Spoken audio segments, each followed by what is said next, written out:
रासायनिक अभिक्रिया, एंजाइम की रासायनिक अभिक्रिया। देखो, रासायनिक अभिक्रिया के बारे में मैंने आपको थोड़ी चीजें बता दिया था पिछले क्लास में। अब आगे की ओर चलूंगा और बताऊंगा आपको एंजाइम के रासायनिक अभिक्रिया को।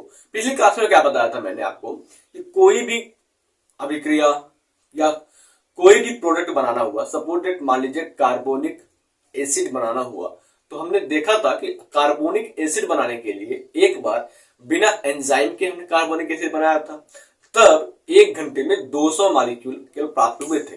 दूसरी बार हमने क्या किया, कार्बोनिक एसिड को बनाने के लिए कार्बोनिक एनहाइड्रेज एंजाइम का उपयोग किया, तब जाकर के क्या हुआ, तब जाकर के हमारा 6 लाख मॉलिक्यूल प्राप्त हुआ उसी सेम समय में 1 घंटे के अंदर।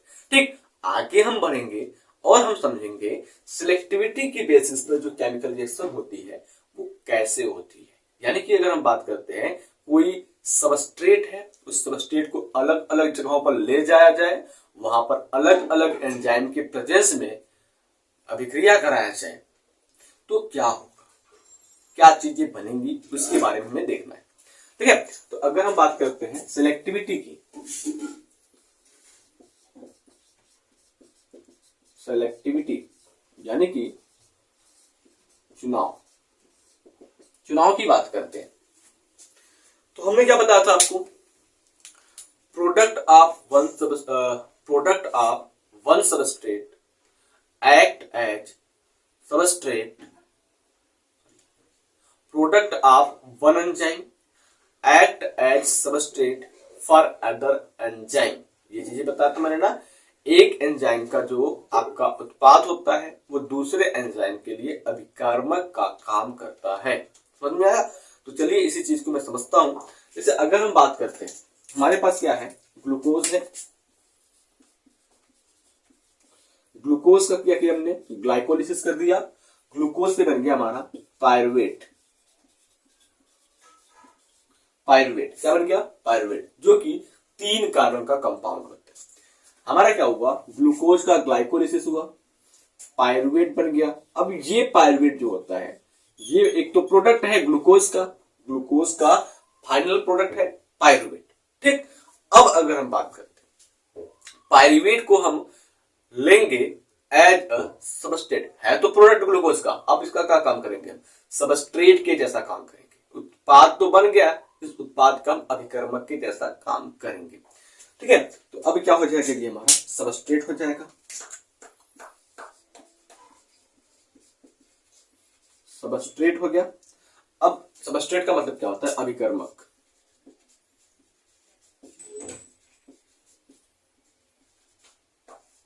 देखिए, इसी पायरुवेट को हम ले चलते हैं माइटोकॉन्ड्रिया के अंदर। ठीक है, इस पायरुवेट को अगर हम माइटोकॉन्ड्रिया के अंदर ले जाएं, इन माइटोकॉन्ड्रिया,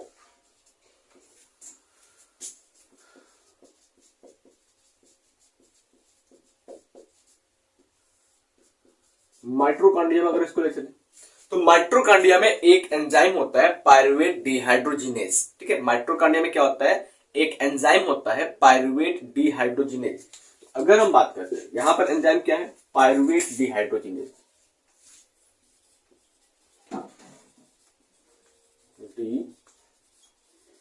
डिहाइड्रोजिनेज, ये क्या है, एक एंजाइम है, पायरुवेट डिहाइड्रोजिनेज एंजाइम है। इस पायरुवेट डिहाइड्रोजिनेज एंजाइम की उपस्थिति में ये जो आपका पायरुवेट है, ये पायरुवेट बदल जाता है एसिटल को ए में। किस में बदल जाता है, एसिटल को ए में, एसिटल को ए में कन्वर्ट हो जाता है। ठीक है, कौन, जो आपका पायरुवेट है वो माइटोकॉन्ड्रिया के अंदर पायरुवेट डिहाइड्रोजिनेज की उपस्थिति में एसिटल को में कन्वर्ट हो गया। दूसरी ओर चलते हैं, इसी पायरुवेट को हम ले चलते हैं साइटोप्लाज्म, इन साइटोप्लाज्म में। नहीं समझ में आ रहा होगा, मैं आपको वापस से समझाऊंगा, बस आप थोड़ा सा बने रहिए हमारे साथ। इन साइटोप्लाज्म, यानी कि हम बात करते हैं कोशिका द्रव्य में, कोशिका द्रव्य में की बात करते हैं। जब हम इसी को कोशिका द्रव्य में ले गए तो कोशिका द्रव्य में एक एंजाइम है, कोशिका द्रव्य में एक एंजाइम है लैक्टेट डिहाइड्रोजिनेज। क्या है? Lactate dehydrogenase, lactate dehydrogenase, lactate dehydrogenase enzyme है। इस लैक्टेट डिहाइड्रोजिनेज एंजाइम की उपस्थिति में जो आपका पायरुविक एसिड है ये बदल गया लैक्टिक एसिड में। क्या बदल गया? लैक्टिक एसिड, यानी कि लैक्टिक अम्ल के अंदर ये कन्वर्ट हो गया, लैक्टिक अम्ल में परिवर्तित हो गया। वापस से अगर हम बात करते हैं इस पायरुवेट के ऊपर, इस पायरुवेट के ऊपर हम पायरुवेट डी कार्बोक्सिलेज डालते हैं। ठीक है, पायरुवेट के ऊपर क्या करें? पायरुवेट डी कार्बोक्सिलेज डालते हैं,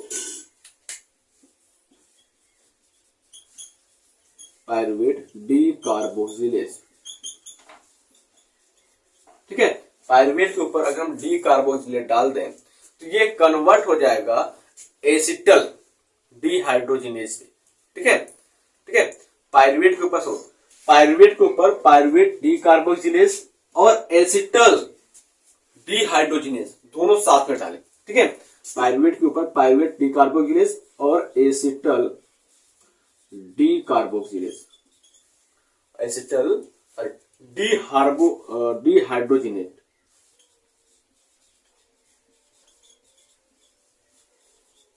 दोनों एंजाइम को अगर हम इस पे डाल दें तो क्या हो जाएगा? तो ये जो हमारा पायरुवेट है वो एथेनॉल में कन्वर्ट हो जाएगा।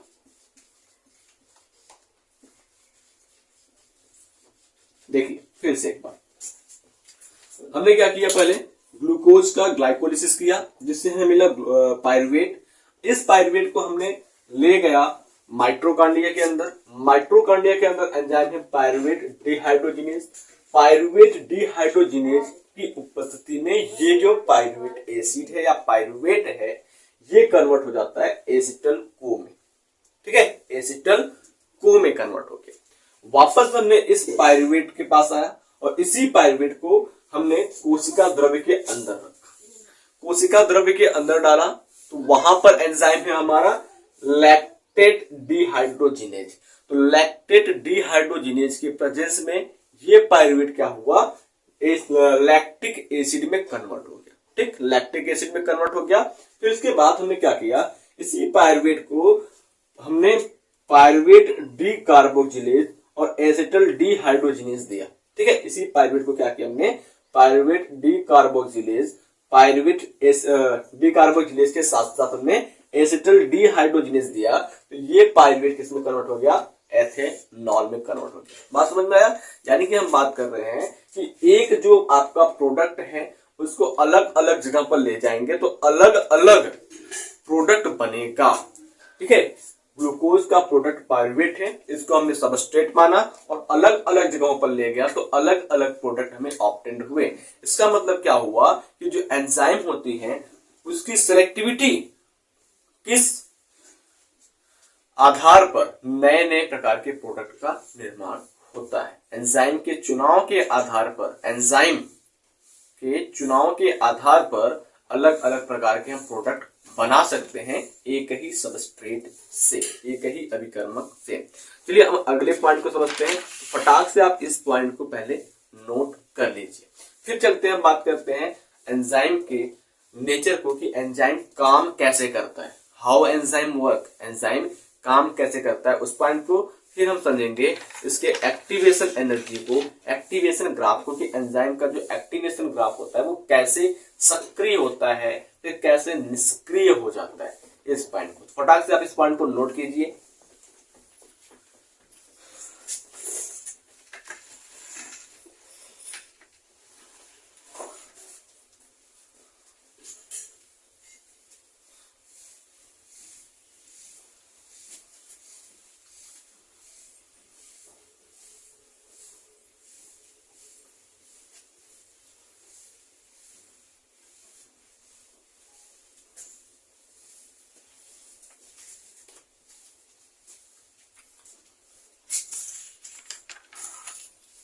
देखिए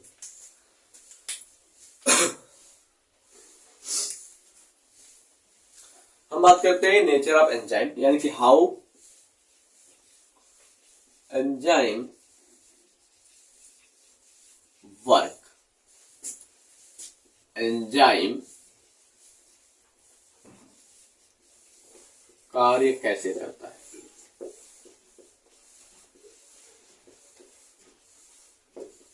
एंजाइम कार्य कैसे करता है, इस पॉइंट को हम समझेंगे। कैसे एंजाइम काम करता है कोई भी, क्या ऐसे ही एंजाइम आया, सबस्ट्रेट आया, जुड़ा, प्रोडक्ट बना, फिर चला गया? नहीं। एंजाइम काम कैसे करता है, इस बात को समझना बहुत जरूरी है। कैसे एंजाइम के पास कोई सबस्ट्रेट आएगा? तो बहुत जस्ट सिंपल सी बात है। जैसे हमारे पास क्या है, आप घर में चाय बनाते हैं, चाय बनता हुआ देखे होंगे। जब हम उसको हीट करते हैं तो चाय पत्ती क्या होती है, तेजी से मूव करने लगती है, तेजी से हिलने डुलने लगती है, इधर उधर भागने लगती है। तो मान लीजिए वो चाय पत्ती जो होता है वो आपका सबस्ट्रेट है। चाय पत्ती क्या है, वो आपका सबस्ट्रेट है। और वो सबस्ट्रेट की संख्या क्या है, ज्यादा है, और वो सबस्ट्रेट मूव कर रहा है तेजी से। सपोज दैट उसी चाय के अंदर हम कुछ और डाल दें, तो वो सबस्ट्रेट की बात करते हैं, तो वो चाय के अंदर जो चीजें पड़ी हैं उससे बार बार टकराएंगी, बार बार टकराएंगी। अब टकराएंगे, उसके हर सरफेस से टकराएंगे। टकराने के बाद बाइंडिंग साइड से जुड़ भी सकती है, ऐसी बात हो सकती है ना। जैसे यहाँ पर देखिए हमारे पास क्या है, कोई एक एंजाइम है, एक एंजाइम है, यहाँ पर ढेर सारे सबस्ट्रेट हैं, ठीक है, ढेर सारे सबस्ट्रेट हैं, एंजाइम एक है। अब ये जो सबस्ट्रेट है वो टकराएगा, यहाँ जाएगा, यहाँ जाएगा, यहाँ जाएगा, यहाँ जाएगा, यहाँ जाएगा, यहाँ पर टकराएगा, यहाँ पर टकराएगा, यहाँ पर टकराएगा, और एक समय ऐसा आएगा कि वो टकरा करके इस बाइंडिंग साइड से अटैच्ड हो जाए। इस बाइंडिंग साइड से क्या हो गया, अटैच्ड हो गया। तो अगर हम बात करते हैं तो यहाँ पर एंजाइम के पास सबस्ट्रेट कैसे पहुंचा, तो एंजाइम के पास सबस्ट्रेट जो है वो कैसे पहुंचा, तो डिफ्यूजन प्रोसेस से पहुंचा। यानी कि एंजाइम की मात्रा तो कम है, सबस्ट्रेट की मात्रा क्या है, ज्यादा है। तो कम से ज्यादा से कम की ओर आना डिफ्यूजन कहलाएगा। तो सबस्ट्रेट डिफ्यूजन के द्वारा एंजाइम के पास पहुंच गया। अब अगर हम बात करते हैं अगली पॉइंट की, तो एंजाइम जो होता है वो होता है ग्लोबुलर प्रोटीन। और ये काम कब करता है, ये काम करता है एक्वस मीडियम में, यानी कि पानी रहेगा तब ये काम करना शुरू करेगा। दूसरी बात अगर हम बात करते हैं कि जो सबस्ट्रेट होते हैं, यहाँ पर ही देख लो एंजाइम एक है, सबस्ट्रेट इतने ज्यादा है, तो एंजाइम से ज्यादा सबस्ट्रेट की मात्रा होती है, तभी तो डिफ्यूजन होगा, तभी तो ज्यादा से कम की ओर आएंगे सबस्ट्रेट। इस प्रकार से ये एंजाइम काम करता है। पहली बात आपने कहा देखा, ये एंजाइम जो होता है वो एक ग्लोबुलर प्रोटीन है। यानी कि मैं यहाँ पर कुछ बातें लिखता हूं, आपको समझिए। Enzyme is a globular protein, ना, protein active in aqueous medium. तो यहां का समझ क्या हो जाएगा, एंजाइम एक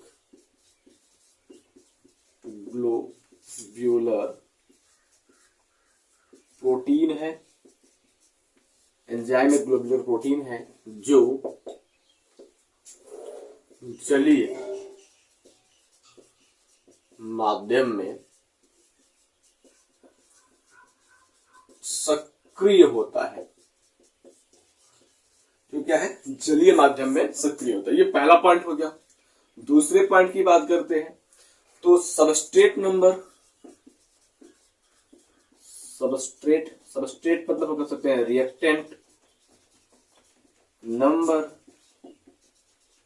मोर देन एंजाइम। यानी कि बात करते हैं जो सबस्ट्रेट का नंबर होता है, सबस्ट्रेट की संख्या होती है, एंजाइम से क्या होती है, ज्यादा होती है। यानी कि हम बात करते हैं अभिकर्मक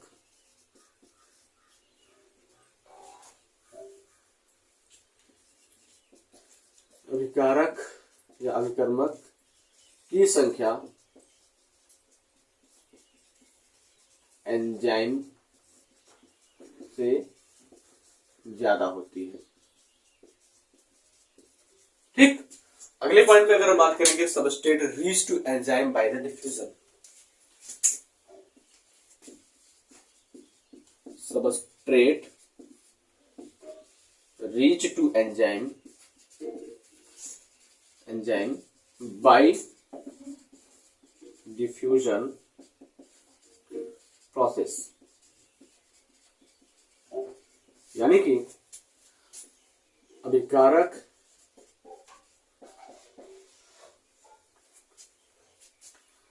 एंजाइम के पास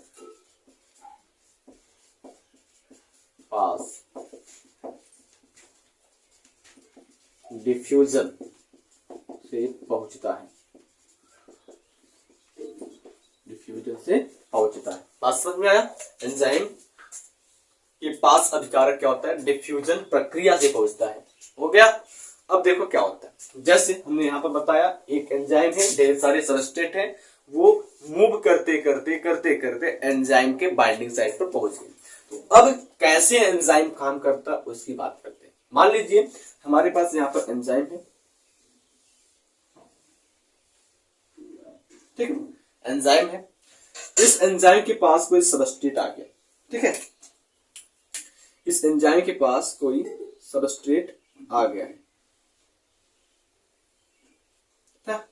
इस एंजाइम के पास कोई सबस्ट्रेट आ गया।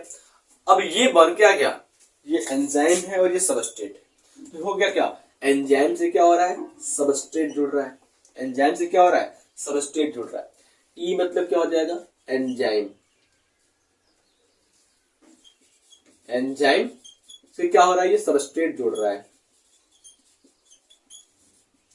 एंजाइम प्लस सबस्ट्रेट बन गया। क्या बन गया? ये एंजाइम प्लस सबस्ट्रेट बन गया। कैसा बॉन्ड बना हुआ है? एंजाइम प्लस सबस्ट्रेट, एंजाइम और सबस्ट्रेट जुड़ा तो कैसा बना?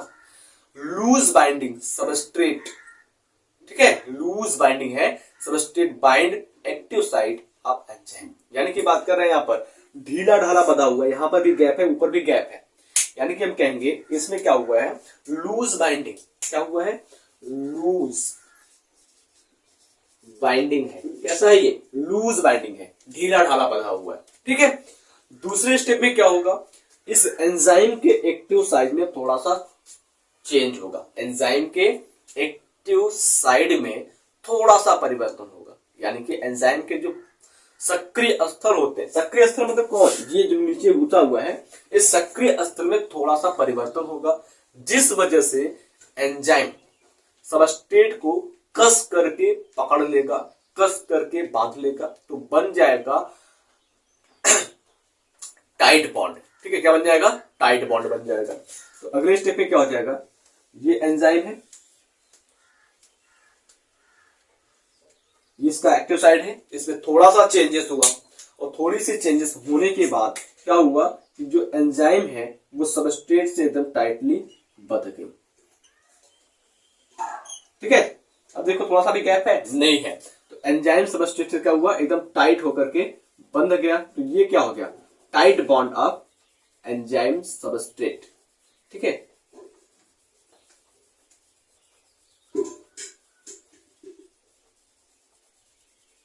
क्या हुआ? ये टाइट बॉन्ड बन गया। तो हम क्या कहेंगे? ये बंधा क्या हुआ है? एंजाइम है और सबस्ट्रेट है, तो एकदम से टाइट हो गया, ES हो गया ये। तो इसका मतलब क्या हुआ कि ये टाइट बाइंडिंग हो गया, ठीक है। एंजाइम प्लस सबस्ट्रेट को हटा करके हम लिख सकते हैं एंजाइम सबस्ट्रेट कॉम्प्लेक्स। इस बात को मैं जो लिख रहा हूं नीचे वो आपको किताब में भी दिखाऊंगा। एंजाइम प्लस सबस्ट्रेट कॉम्प्लेक्स है। अब ये क्या हुआ है? टाइट बाइंडिंग हुआ है।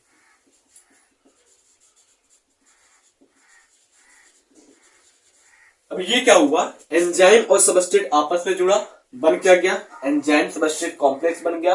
अब एंजाइम सबस्ट्रेट कॉम्प्लेक्स जो है बेटा वो आगे जाएगा, ये रिएक्शन आगे जाएगा, एंजाइम काम करना शुरू करेगा।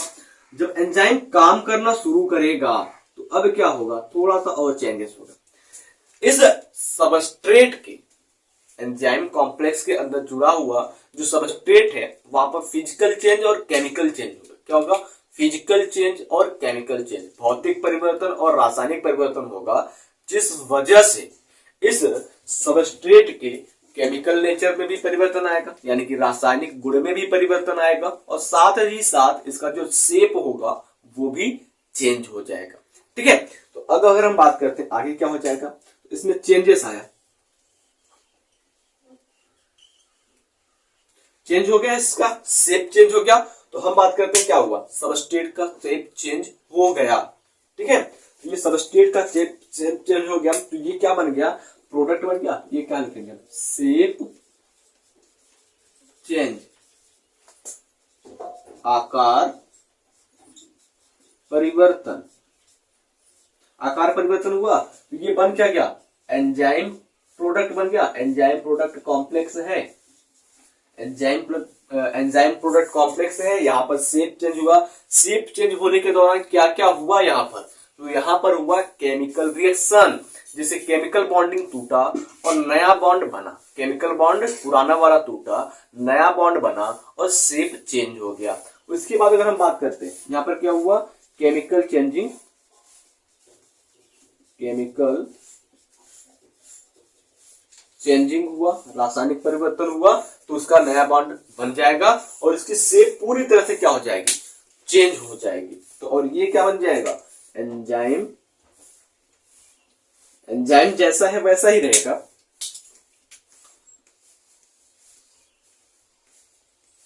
एंजाइम जैसा है वैसा ही रहेगा, इसके ऊपर जो प्रोडक्ट था, जिसके ऊपर जो सबस्ट्रेट था, जो प्रोडक्ट बनाएगा, उसकी शेप क्या हो जाएगी, एकदम से टोटली चेंज हो जाएगी। इस प्रकार से इसकी शेप हो गई, टोटली चेंज हो गई। अब ये अगले लाइन में क्या हो जाएगा, अगले स्टेप में क्या हो जाएगा, ये प्रोडक्ट तो बन गया है, ये प्रोडक्ट क्या है, अभी भी एंजाइम के पास है। अब क्या होगा, प्रोडक्ट एंजाइम से दूर चला जाएगा। तो ये हमारा एंजाइम है और प्रोडक्ट क्या होगा, एंजाइम से दूर चला जाएगा। प्रोडक्ट क्या हुआ, एंजाइम से दूर चला गया, तो ये क्या बन जाएगा, ये बन जाएगा enzyme, enzyme plus product, enzyme plus product बन जाएगा। तो इस प्रकार से क्या हुआ, यहां पर देखो हमने बात किया क्या, एंजाइम है, एंजाइम को हमने सबस्ट्रेट दिया, सबस्ट्रेट अभी बाइंड नहीं हुआ है एंजाइम से, एंजाइम के सक्रिय स्थल यानी कि एक्टिव साइट पर थोड़ा सा चेंज हुआ, जिसने सबस्ट्रेट को पूरी तरह से बांध लिया, और बांधने के बाद क्या बनाया, एंजाइम सबस्ट्रेट कॉम्प्लेक्स बनाया। फिर उसके बाद इसके शेप में चेंज हुआ, ये एंजाइम प्रोडक्ट कॉम्प्लेक्स यहां पर बनेगा, यहां पर बन गया enzyme product complex, enzyme product complex बन गया। और फिर इसके बाद क्या हुआ, एंजाइम प्लस प्रोडक्ट बन गया, यानी कि एंजाइम अलग हो गया और प्रोडक्ट अलग हो गया। इसी को अगर मैं इक्वेशनल फॉर्म की बात करता हूं तो ऐसे लिखेंगे हम, यहाँ पर सबसे पहले क्या किया हमने, एंजाइम को सबस्ट्रेट दिया, एंजाइम को सबस्ट्रेट दिया, जोड़ दिया। चलो आगे बात करते हैं, तो क्या बना, ये हमारा बन गया एंजाइम सबस्ट्रेट कॉम्प्लेक्स बना। ठीक है, एंजाइम सबस्ट्रेट कॉम्प्लेक्स बना। फिर आगे क्या हुआ, केमिकल चेंज हुआ। ठीक है, क्या हुआ, केमिकल चेंज, केमिकल चेंज हुआ। फिर क्या हुआ, एंजाइम प्रोडक्ट कॉम्प्लेक्स बना, एंजाइम प्रोडक्ट कॉम्प्लेक्स बना। फिर अगले स्टेप पे क्या हुआ, एंजाइम से प्रोडक्ट क्या हुआ, अलग हो गया। इस प्रकार से इसका केमिकल इक्वेशन हम दर्शा सकते हैं, ऐसे लिख सकते हैं। बात समझ में आई अच्छे से। चलिए अगले पॉइंट को समझते हैं कि अगले पॉइंट में क्या है। ठीक है, अगले पॉइंट में क्या है, तो अगले पॉइंट की बात करते हैं एक्टिवेशन एनर्जी की। कैसे एक्टिवेशन एनर्जी जो होती है, यानी कि एंजाइम में जो एनर्जी होती है वो कैसे काम करती है, कितने टेम्परेचर तक एंजाइम काम कर सकता है, कितने पीएच वैल्यू तक एंजाइम काम कर सकता है, या कैसे एंजाइम काम करता है, उसको हम एक ग्राफिकल रिप्रेजेंटेशन के द्वारा समझेंगे। फंक्शन ऑफ एंजाइम, एंजाइम के फंक्शन को हम एक ग्राफ के द्वारा समझने वाले। ठीक है, तो फटाक से आप इस पॉइंट को नोट कीजिए, फिर समझाते हैं आगे की बात।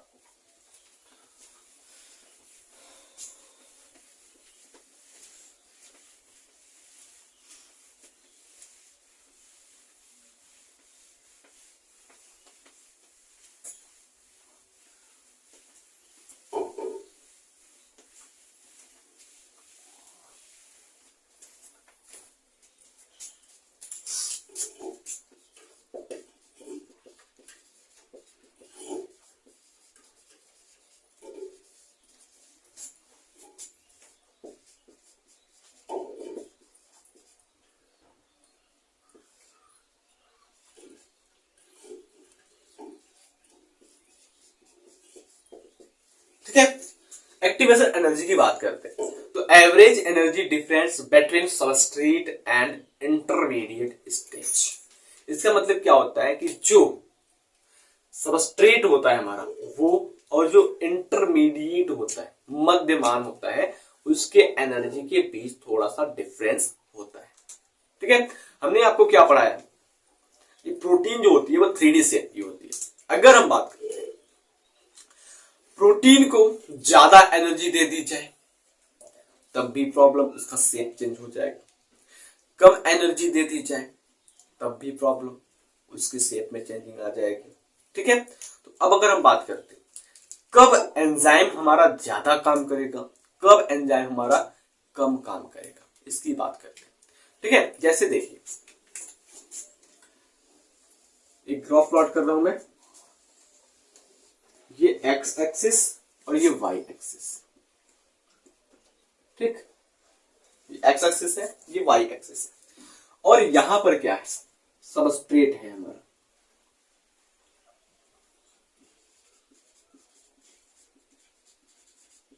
ये सबस्ट्रेट है और यहां पर बनेगा हमारा प्रोडक्ट पी। ठीक है, तो अभी क्या करना है, हमको काम करवाना है सबस्ट्रेट को एक बार एंजाइम के प्रेजेंस में और एक बार एंजाइम के एब्सेंस में, और फिर देखते हैं कि ऊर्जा कहां पर ज्यादा लगता है, कहां पर एनर्जी ज्यादा लगती है प्रोडक्ट बनाने के लिए। तो अगर हम बात करते हैं सबस्ट्रेट को बिना किसी एंजाइम की प्रेजेंस में, सबस्ट्रेट को बिना किसी एंजाइम के प्रेजेंस में प्रोडक्ट बनाना हुआ तो क्या होगा। देखिए सबस्ट्रेट है, इसको बिना किसी एंजाइम के प्रोडक्ट बनाना होगा तो ये ज्यादा से ज्यादा एनर्जी लगाएगी, ज्यादा से ज्यादा एनर्जी लगाएगी, फिर जाकर के थोड़ी मात्रा में प्रोडक्ट प्राप्त होगा। ठीक है, ज्यादा से ज्यादा एनर्जी लगाएगी, थोड़ी मात्रा में प्रोडक्ट प्राप्त होगा। समझ में आया? तो ये क्या हो गया, ये आपका ट्रांजिशन स्टेट हो गया। ट्रांजिशन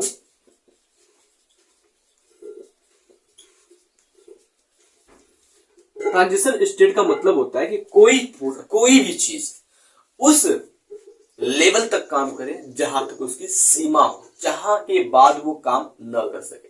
तो अगर हम बात करते हैं ये जो हमारा एक्टिवेशन एनर्जी है, इतना एक्टिवेशन एनर्जी कितना है, ये इतना एक्टिवेशन एनर्जी किसके, सबस्ट्रेट की जो एक्टिवेशन एनर्जी है इतनी है, वो भी कब, जब हमने क्या किया, कोई भी एंजाइम नहीं दिया, विदाउट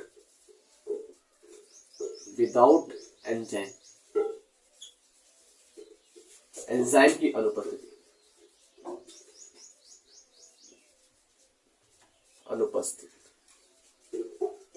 ठीक है, एक्टिवेशन एनर्जी कब है, एंजाइम अनुपस्थित है। ठीक है, a barrier of enzyme substrate need to cross form product. यहां पर क्या हुआ, एक बैरियर को क्रॉस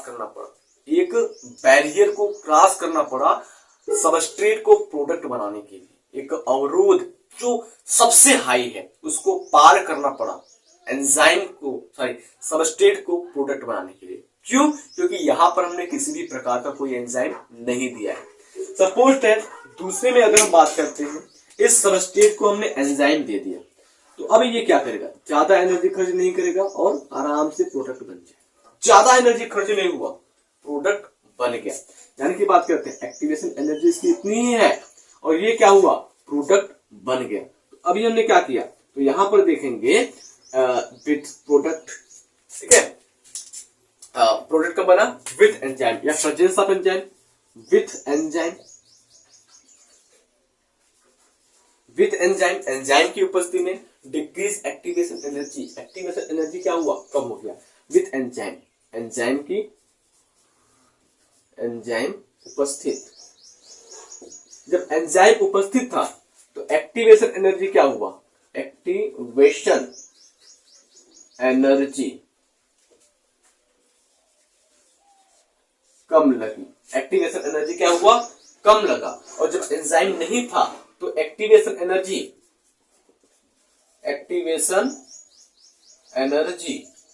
ज्यादा लगी।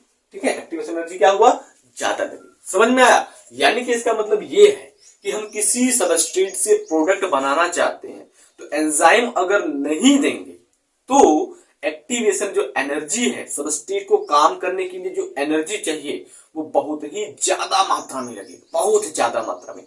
और अगर हम एंजाइम दे दिए तो एंजाइम की उपस्थिति में कोई सबस्ट्रेट अगर प्रोडक्ट बनाना चाहता है तो वो कम एनर्जी में ही प्रोडक्ट क्या कर सकता है, बना सकता है। बात समझ में आए? अब अगर हम चलते हैं, पढ़ते हैं कि कौन कौन से कारक है जो एंजाइम के एक्टिवेशन को यानी कि एंजाइम की सक्रियता को प्रभावित करते हैं। ठीक है, इसके बाद तो हम पढ़ेंगे फैक्टर अफेक्टिंग एंजाइम एक्टिवेशन। ठीक है, तो फटाक से आप इस ग्राफ को बना लीजिए, आपकी बुक में भी है, नोट कीजिए फटाक से आप।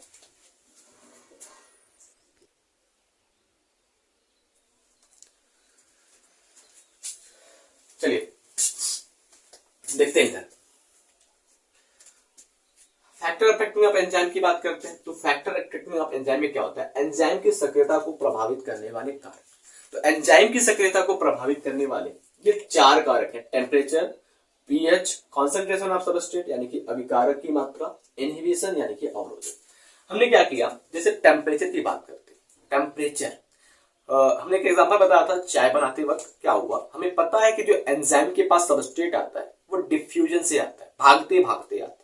तो हमने क्या किया, चाय बनाना शुरू किया। चाय जब मेरा उबलने लगा तो चाय पत्ती क्या हुआ, तेजी से मूव करने लगा, तेजी से मूव करने लगा, और टेम्परेचर बढ़ा, चाय पत्ती में और तेजी से मूव करने लगी, और टेम्परेचर बढ़ा, और तेजी से मूव हुआ, और एक इतना टेम्परेचर बढ़ गया, एक समय आया कि चाय ही हमारी जल गई। तो एंजाइम काम करना क्या कर देगा, वहां पर बंद कर देगा। इसका मतलब क्या है, मैं आपको ये समझाना चाहता हूँ कि जो एंजाइम होता है ना, या फिर जो इंसान होता है ना, वो अपनी कैपेसिटी के हिसाब से काम करता है। जैसे अगर हम बात करते हैं, सपोजेट कोई इंसान है, वो 50 किलो का बोरा उठा सकता है। ठीक है, उस इंसान को हमने 50 किलो का बोरा दिया, वो आसानी से उठाएगा और लेकर चला जाएगा। फिर दूसरे दिन क्या किया मैंने, उस बोरे में 5 किलो हमने ऐड कर दिया, 55 किलो कर दिया, 55 केजी कर दिया, वो भी क्या करेगा, उसको उठाएगा और लेकर चला जाएगा। फिर उसको मैंने क्या किया, 60 कर दिया यानी कि 60 कर दिया, वो उठाएगा लेकर चला जाएगा। जैसे ही मैंने क्या किया, 60 क्रॉस किया, 70 पहुंचने वाले थे, 70 पहुंचने वाले थे, तो धीरे धीरे जब मैंने वजन बढ़ाना शुरू किया वजन बढ़ाना, तो इस इंसान को काम करने में थोड़ी सी तकलीफ होने लगी। उसको लगा कि हाँ अब मेरी औकात से ज्यादा हो रहा है। ठीक है, तो मैंने क्या किया, उसका 75 किया, वो धीरे धीरे कहरते हुए या फिर परेशान होते हुए बोरे को लेकर गया।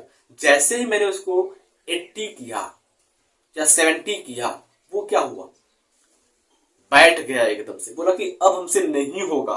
ठीक उसी प्रकार से जो आपकी एंजाइम होती है ना, वो एक निश्चित, एक फिक्स्ड टेम्परेचर तक काम करती है। इसको फिक्स्ड पीएच चाहिए होता है, फिक्स्ड कंसंट्रेशन ऑफ सबस्ट्रेट चाहिए होता है, सब कुछ एक निश्चित मात्रा में चाहिए होगा। निश्चित मात्रा से ऊपर जाएगा फिर भी प्रॉब्लम, नीचे आएगा फिर भी प्रॉब्लम। तो उसी बात को हम यहाँ पर ग्राफ के द्वारा समझाने वाले। जैसे यहाँ पर देखिए, हमारे पास कोई एंजाइम है, यहाँ पर एंजाइम है, और यहाँ पर मैंने ग्राफ बनाया है। यहाँ पर मैंने लिखा है टेम्परेचर को बढ़ते हुए, और यहाँ पर मैंने लिखा है एक्टिवेशन को या फिर एंजाइम की एक्टिविटी को बढ़ते हुए लिखा है। ठीक है, तो हमें क्या हुआ, एंजाइम को टेम्परेचर दिया, एंजाइम को टेम्परेचर देते वक्त क्या हुआ, एंजाइम की एक्टिवेशन क्या हो रही है, ऊपर की ओर जा रही है, बढ़ रही है, बढ़ रही है। एक ऐसा समय आया जिसको हमने ऑप्टिमम टेम्परेचर कर दिया। ऑप्टिमम टेम्परेचर का मतलब क्या हुआ, एक ऐसा टेम्परेचर जहां पर एंजाइम सबसे ज्यादा काम करे, सबसे ज्यादा काम कर ले एंजाइम, उसको हमने ऑप्टिमम टेम्परेचर किया। उसके बाद वो काम नहीं करेगा। यहाँ पर मैंने लिखा हुआ ना, ऑप्टिमम टेम्परेचर, मैक्सिमम एक्टिविटी, यानी कि ज्यादा से ज्यादा मात्रा में काम किया। तो एंजाइम को मैंने टेम्परेचर बढ़ाया बढ़ाया बढ़ाया बढ़ाया, ये काम करना शुरू किया, काम करना शुरू किया, और ज्यादा टेम्परेचर बढ़ गया तो ये काम करना ही बंद कर दिया, नीचे आ गया। ठीक है, तो ऐसा होता है इसका ग्राफ। एक एग्जांपल से और समझते हैं, जैसे कि हमारे बॉडी का टेम्परेचर क्या होता है, 37 डिग्री सेल्सियस होता है। ये ऑप्टिमम टेम्परेचर है जहां पर एंजाइम हमारे शरीर के अंदर ज्यादा से ज्यादा मात्रा में काम करते हैं। हमने 37 डिग्री सेल्सियस को एक ऑप्टिमम टेम्परेचर माना। इसके बाद मैंने क्या किया, टेम्परेचर को एक बार इंक्रीज किया और एक बार डिक्रीज किया, फिर देखा कि मैंने क्या मिलता है, क्या कैसे होता है। तो देखिए, अगर हम बात करते हैं, पहले टेम्परेचर को हमने डिक्रीज किया, 27 डिग्री सेल्सियस या 25 डिग्री सेल्सियस ले गए, तो हमने देखा कि जो एंजाइम की एक्टिविटी है वो हाफ हो गई। एंजाइम की जो कार्य करने की क्षमता है वो कम हो गई, आधी हो गई। ठीक है, कोई बात नहीं, हमें क्या, कोई बात नहीं, चलो फिर से हम एक बार क्या करते हैं, ट्राई करते हैं। एंजाइम के लिए टेम्परेचर को बढ़ा देते हैं। एंजाइम के लिए क्या किया, टेम्परेचर को हमने बढ़ा दिया, 37 से बढ़ा करके हमने 47 to 50 कर दिया। ठीक है, 47 to 50 कर दिया। जैसे हमने 47 to 50 किया तो हमने फिर से वही पाया कि भाई एंजाइम की जो एक्टिविटी है वो आधी हो गई, एंजाइम की जो कार्य करने की क्षमता है वो क्या हो गई, हाफ हो गई, आधी हो गई। तो इस प्रकार से हमें समझ में आया कि जो एंजाइम होता है ना भाई, उसको एक फिक्स्ड टेम्परेचर चाहिए होता है, एक निश्चित टेम्परेचर चाहिए होता है काम करने के लिए। ज्यादा भी देंगे फिर भी वो इनएक्टिव हो जाएंगे, कम देंगे तब भी वो क्या हो जाएंगे, इनएक्टिव हो जाएंगे। देखो थोड़ी सी अंतर ये आ जाती है कि अगर हम एंजाइम को बहुत ज्यादा टेम्परेचर दे जाएंगे तो वो परमानेंट इनएक्टिव हो जाएगा, यानी कि हमेशा के लिए इनएक्टिव हो जाएगा। और उसको थोड़ा सा कम टेम्परेचर देंगे तो वो क्या हो जाएगा, कुछ समय के लिए इनएक्टिव रहेगा, जैसे उसका टेम्परेचर मिल जाएगा जितना चाहिए उसको, वो एक्टिव हो जाएगा। ठीक है, ये टेम्परेचर का ग्राफ है। अब अगर हम बात करते हैं पीएच की, तो पीएच का क्या होगा, तो फटाक से पहले आप इसको नोट कीजिए, मैं पीएच को समझाता हूं आपको। बहुत ही इजी है, बहुत ही आसान तरीके से आपको समझ में आएगा।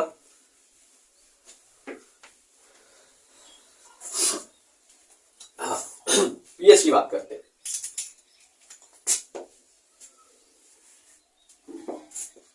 पीएच की बात करते हैं, जैसे हमारे पास क्या है, ये एंजाइम है, ये एंजाइम है, और ये एंजाइम क्या करता है, फिक्स्ड वैल्यू पर काम करता है। जैसे कुछ एंजाइम की मैं आपको बताऊं, देखो ऑप्टिमम पीएच का मतलब क्या होता है, देखो optimum pH, optimum temperature, optimum pressure, इसका मतलब क्या होता है, ऑप्टिमम जहां पर भी आए उसका मतलब क्या होता है कि ये बहुत ही ज्यादा मात्रा में काम कर चुका है और इसके बाद नहीं कर सकता। तो जैसे अगर हम बात करते हैं, जैसे हम बात करते हैं, हमारे पास कुछ एंजाइम है हमारे बॉडी के अंदर जो काम करते हैं। जैसे हम बात करते हैं सलाइवरी एमाइलेज की, सलाइवरी एमाइलेज यानी कि जो हमारे लार के अंदर एमाइलेज पाया जाता है एंजाइम, वो पीएच वैल्यू इसका जो होता है वो 6.8 होता है। ठीक है, उसके बाद अगर हम बात करते हैं पेप्सिन की, तो उसका पीएच वैल्यू क्या होता है, 1.8 होता है। ट्रिप्सिन की बात करते हैं 7.6 होता है। समझ लीजिए यहाँ पर एमाइलेज, एमाइलेज इसका क्या होता है, 6.8 होता है। पेप्सिन,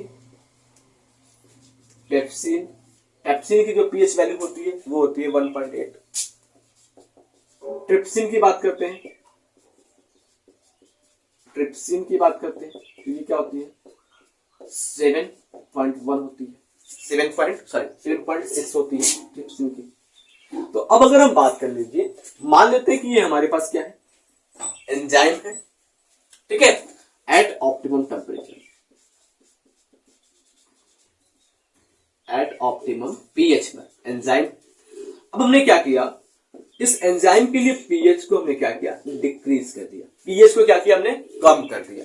जैसे ही मैंने पीएच को कम किया तो इस एंजाइम की शेप में क्या हुआ, थोड़ा सा चेंज आ गया, एंजाइम की शेप में क्या हुआ, चेंज आ गया, इसका शेप ही क्या हुआ, खराब हो गया पीएच कम करने पर। वापस से मैंने चेक किया कि अगर हम बात करते हैं इसी एंजाइम के पीएच को बढ़ा दे, इस एंजाइम के पीएच को मैं बढ़ा दूं, जैसे ही मैंने पीएच को इंक्रीज किया, ठीक है, जैसे ही मैंने पीएच वैल्यू को इंक्रीज किया तो फिर भी मैंने देखा, फिर भी मैंने पाया कि जो एंजाइम की शेप है वो एकदम से खराब हो गई, एंजाइम की शेप खराब हो गई। तो इससे ये पता चलता है कि एंजाइम के लिए जो पीएच है वो फिक्स्ड होता है। पीएच ज्यादा होगा फिर भी प्रॉब्लम, कम होगा फिर भी प्रॉब्लम। जैसे मैंने आपको बताया कि जो आपका एमाइलेज होता है सलाइवा के अंदर पाया जाने वाला, वो 6.8 पर काम करता है। उससे ज्यादा अगर देंगे, 6.10 दे दे, 7 दे दे या 6 दे दे, तो ये क्या हो जाएगा, खराब हो जाएगा। ठीक है, और अगर हम पेप्सिन की बात करते हैं तो 1.8 पर काम करता है। सपोर्टेड इसको हमने 3.8 दे दिया, 2.8 दे दिया या 0 दे दिया या 1 दे दिया, फिर भी ये खराब हो जाएगा। उसके बाद हम ट्रिप्सिन की बात करते हैं, ट्रिप्सिन में भी सेम केसेस होगा। अगर 7.6 पर काम कर रहा है, इसको 7 दे दिया जाए या 8 दे दिया जाए या 6 दे दिया जाए तो ये खराब हो जाएगा। तो इसका मतलब ये होता है कि अगर हम ग्राफिकल रिप्रेजेंटेशन को देखें, ग्राफ को देखें, तो यहाँ पर क्या हो जाएगा, पीएच हो जाएगा और ये एंजाइम की एक्टिविटी हो जाएगी, एंजाइम एक्टिविटी। एंजाइम की एक्टिविटी हो जाएगी तो हमने पीएच को बढ़ाया, ये काम करना शुरू किया, बढ़ाया बढ़ाया काम करना शुरू किया और ज्यादा से ज्यादा हो गया तो फिर ये बंद हो गया। यानी कि पीएच बढ़ा, काम करना शुरू किया और बढ़ा, काम करना शुरू किया और ऐसा समय आ गया कि ये पीएच बढ़ने पर एंजाइम काम करना बंद कर दिया गया। इस समझ में आया इससे? तो अब हम बात करते हैं कॉन्सेंट्रेशन ऑफ सबस्ट्रेट की, अभिकारक की मात्रा की बात करते हैं। इसको सिंपल से समझ लीजिए। पहले ऐसे ही हमने क्या बताया था आपको कि जो सबस्ट्रेट होते हैं वो एंजाइम के पास कैसे आते हैं, डिफ्यूजन के साथ आते हैं। और हमने बताया था आपको ये भी अभी पिछली थोड़ी देर पहले कि एंजाइम की मात्रा कम होती है और सबस्ट्रेट की मात्रा ज्यादा होती है। एंजाइम की मात्रा क्या होती है, सबस्ट्रेट की मात्रा से कम होती है। तो इसी चीज को मैं आपको समझाता हूं अच्छे से, आप समझिए। More concentration of substrate, fast diffusion. यानी कि सबस्ट्रेट की मात्रा ज्यादा होगी तो डिफ्यूजन क्या होगा, बहुत तेजी से होगा। मान लीजिए किसी बस की बात करते हैं या मेले की बात करते हैं, मेले की बात करते हैं तो अगर हम बात करते हैं मेले में दुकान कम होगा और मेला देखने वाले ज्यादा होंगे तो दुकानदारों की बिक्री क्या होगी, ज्यादा होगी या कम होगी? सिंपल सी बात है, आप कहेंगे कि अगर भीड़ ज्यादा है और दुकान कम है तो दुकानदारों की बिक्री क्या होगी, ज्यादा होगी। और अगर भीड़ ज्यादा नहीं है, भीड़ कम है, दुकान ज्यादा है तो बिक्री क्या होगी, कम होगी। दुकान और भीड़ बराबर है तो क्या होगी, बिक्री क्या रह जाएगी, बहुत कम होगी। ठीक है, उसी की बात करते हैं, उसी को समझते हैं। यहां पर पहले आप इसको नोट कर लीजिए पीएच वाले को।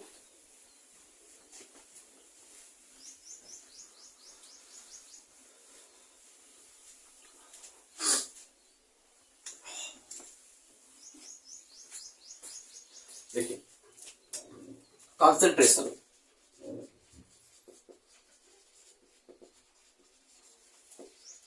कॉन्सेंट्रेशन ऑफ सबस्ट्रेट, यहां पर हिंदी मैंने लिखा हुआ है अभिकारक की मात्रा।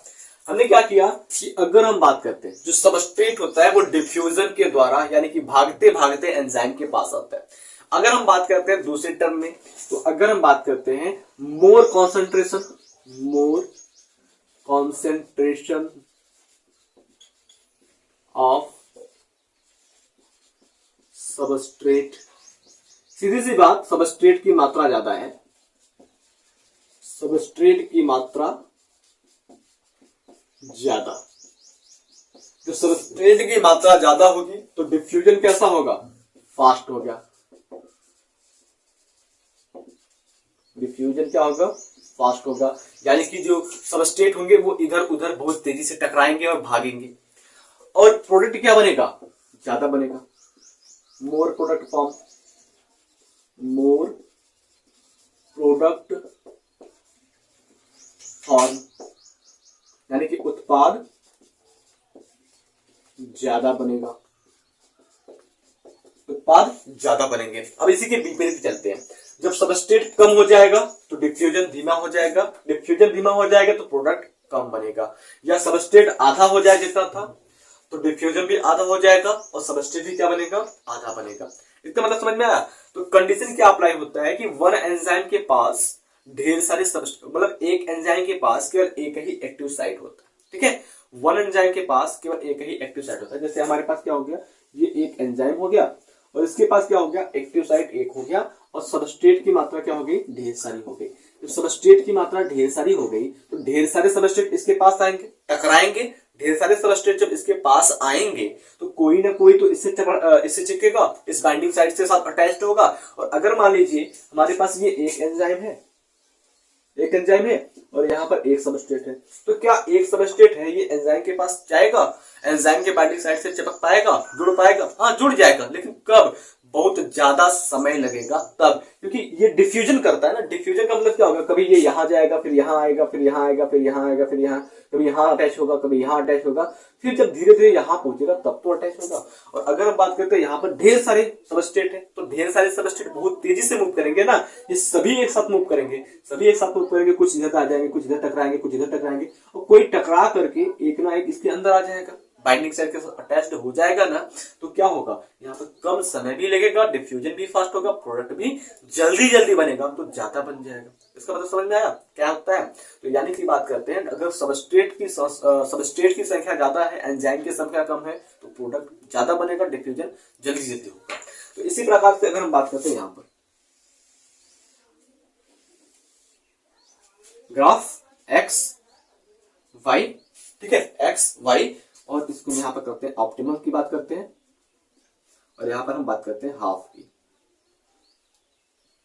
ठीक है, हाफ की बात करते हैं। V max